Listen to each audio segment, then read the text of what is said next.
नमस्कार, मैं नृपेन हर ज्योतिष कलश यूट्यूब चैनल से आपका हार्दिक स्वागत और अभिनंदन करता हूं। बृहस्पति के राशि परिवर्तन के कारण से मूल रूप से मीन राशि के जातकों के जीवन पर क्या प्रभाव जो है बृहस्पति देव अपनी इस गोचर अवधि में देने वाले हैं और कहाँ सावधानी रखने की आवश्यकता रहेगी और कौन से उपाय जो है वो आपके लिए लाभप्रद रहने वाले हैं। आज इसी विषय पर हम चर्चा करेंगे।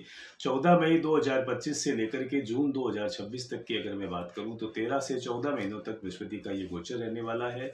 14 मई 2025 को रात्रि 10:33 पर बृहस्पति अपनी वृषभ राशि से निकल करके मिथुन राशि में गोचर करेंगे और मीन राशि की अगर मैं बात करूं तो आपकी राशि से चतुर्थ भाव में जो है बृहस्पति का गोचर रहेगा और फोर्थ हाउस को जो है बृहस्पति देव आपके एक्टिव करते हुए, जहां एक और शनि की कारण से, शनि की साढ़े साती के कारण से आप उतार चढ़ाव की स्थितियों में या मानसिक अशांति की स्थितियों में जो है या संघर्ष के दौर से आप निकल रहे हैं, तो अब इस गोचर के कारण से आपको कुछ राहत मिलनी शुरू होगी और चतुर्थ भाव के एक्टिव होने के कारण से बहुत अच्छी स्थितियां जो है ये बनने वाली है, क्योंकि चतुर्थ भाव जो है वो आपके परिवार का, कुटुंब का होने के साथ साथ आपके सुख सुविधाओं में वृद्धि का कारक ग्रह भी माना जाता है और बृहस्पति इस भाव के कार तत्वों को जो है यहाँ आकर के बढ़ाएंगे, तो आपको मूल रूप से भौतिक सुख सुविधाओं में जो है आपको यहाँ विस्तार होता हुआ दिखाई देगा। और पूर्व में अगर आपकी किसी भी प्रकार की महत्वाकांक्षाएं हैं प्रॉपर्टी को लेकर के, मकान को लेकर के या वाहन को लेकर के, तो ये महत्वाकांक्षा आपकी इस गोचर अवधि में जो है पूर्ण हो सकती है, तो इस ओर आपको कार्य करना चाहिए।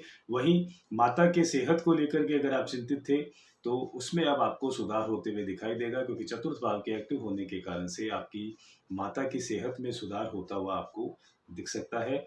जिन जिन जातकों की माताओं के स्वास्थ्य को लेकर के उतार चढ़ाव की स्थितियां बनी हुई है या किसी भी स्वास्थ्य समस्या के चलते वो परेशानी में है, तो अब आपको उसमें राहत दिखती शुरू होगी, दिखना आपको शुरू होगा इस गोचर अवधि में। और चतुर्थ भाव में जो है बृहस्पति का आना आपके लिए संजीवनी से कम नहीं रहने वाला और सुख सुविधाओं के साथ साथ अगर मैं बात करूं तो आप विशेष रूप से आपकी महत्वाकांक्षाओं के पूर्ण होने की अवधि इसे कहना अतिशयोक्ति नहीं होगी, क्योंकि बृहस्पति का 13 से 14 महीनों तक का ये गोचर जो है आपकी महत्वाकांक्षाओं को पूर्ण करने के लिए होगा। आप विलासिता की वस्तुओं पर धन खर्च कर सकते हैं, उसमें निवेश कर सकते हैं या अपनी लाइफ में और लग्जरी जो है एसेट्स जो है उन्हें आप ऐड ऑन कर सकते हैं। ये महत्वाकांक्षा आपकी पूर्ण हो सकती है, सुख सुविधाओं में जो है वृद्धि हो सकती है। वहीं कार्य क्षेत्र में जो है बृहस्पति जो है फोर्थ हाउस में आकर के 10th हाउस को एक्टिव करेंगे, तो कार्य क्षेत्र में भी आपको बेहतर स्थितियां जो है देखने को मिल सकती है। जहाँ पूर्व में उतार चढ़ाव की स्थितियां या किसी भी प्रकार के विवादित स्थितियां अगर बनी हुई थी तो अब उसमें आपको सुधार होता हुआ दिखाई देगा। आप मानसिक शांति का कार्य क्षेत्र में अनुभव करेंगे। अधिकारियों, सीनियर्स से जो है आपका तालमेल बनना शुरू होगा। तो एक और जहां आपको एक अतिरिक्त जिम्मेवारी भी जो है बृहस्पति के इस गोचर के कारण से कार्य क्षेत्र में मिल सकती है। आपकी वेतन वृद्धि, पद वृद्धि जो है आपको बृहस्पति यहाँ दिलवा सकते हैं। आपके मान सम्मान में वृद्धि भी देवगुरु बृहस्पति जो है यहाँ करवा सकते हैं।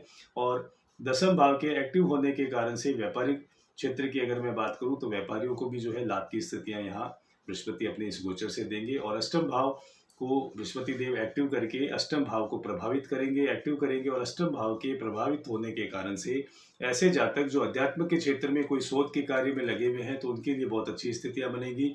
इस गोचर अवधि में वो इस और जो है सफलता प्राप्त कर सकते हैं। और आप स्वयं जो है, आप विशेष रूप से यहाँ कहना चाहूँगा कि अपने को आप कुछ अध्यात्म की तरफ जो है रूटीन दिनचर्या में आप अपना समय देना शुरू करें तो आपका भाग्य जागृत होना शुरू होगा।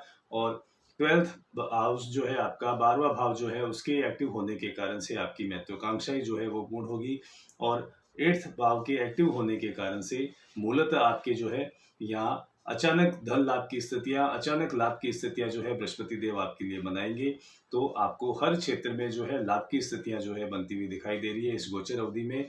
और परिवार में आपके मांगलिक कार्यों का आयोजन होना, किसी का विवाह उत्सव होना या जन्मोत्सव होना, ऐसे कार्य जो है संपन्न होते हुए दिखाई दे रहे हैं। इस 13 से 14 महीनों की अवधि में घर में उत्सव का, खुशियों का माहौल जो है बनेगा। सुख शांति जो है आप देखेंगे और मानसिक शांति का अनुभव आप सह करेंगे। और दान पुण्य अध्यात्म की तरफ आप कुछ समय अगर अपना दें तो आपके लिए और बेहतर स्थितियां बन सकती हैं। अक्टूबर से दिसंबर तक जो है, जो भी अविवाहित जो जातक है मीन राशि से रिलेट करते हैं, उनके विवाह के प्रबल योग बने हुए हैं। तो ऐसे जातक जिनकी महत्वाकांक्षाएं जो है, मांगलिक कार्यों की महत्वाकांक्षाएं, तो इस अवधि में जो है आपको प्रयास करना चाहिए। अक्टूबर से लेकर के दिसंबर तक का जो महीना है, यहाँ प्रबल मांगलिक कार्यों के योग, विवाह के योग जो है बनते हुए दिखाई दे रहे हैं। और इस समय को और विशेष रूप से जो है लाभकारी बनाने के लिए आपको उपायों के तौर पर अगर मैं बात करूं, तो बृहस्पति के बीज मंत्रों का नियमित रूप से एक माला जाप करना, पीपल के वृक्ष में नियमित रूप से जो है आपको जल देना और पूजन करना रविवार को छोड़ करके लाभान्वित कर सकता है। वहीं बृहस्पतिवार के दिन जो है आप बृहस्पति का दान करना ठाकुर जी के मंदिर में आपके लिए जो है श्रेयकर रह सकता है। एक नई राशि के साथ में फिर से आपसे मुलाकात होगी। तब तक के लिए मैं नृपेन हर्ष बहुत बहुत शुभकामनाओं सहित आज्ञा चाहता हूँ। नमस्कार।